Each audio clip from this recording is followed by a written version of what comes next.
মধ্যে আছি নওগাঁ জেলা নিয়ামতপুর উপজেলা চারমাথা মোড়ে। এই যে দেখতেছেন চারমাথা মোড়ের বর্তমান পরিস্থিতি মোবাইলের মুঠোফোনের মাধ্যমে আপনাদের দেখানোর চেষ্টা করছি। সকলে কাজকর্মে ব্যস্ত রয়েছে।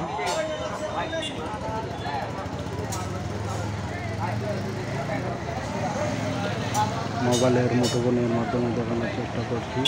দেখেন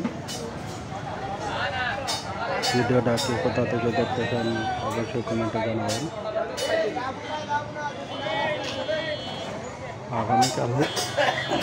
আগামীকাল হাটবার, বৃহস্পতিবার এবং সোমবার দিন হাট বসে। আর একটা বিষয় জানিয়ে দিতে চাই, আজকে নিয়ামতপুর ফুটবল খেলা মাঠে গম্ভীর মেলার আয়োজন করা হয়েছে। আপনারা সবান্ধবে আমন্ত্রিত, অবশ্যই গম্ভীরা মেলায় আসবেন। তখন সঙ্গে থাকার জন্য আপনাদের অসংখ্য ধন্যবাদ।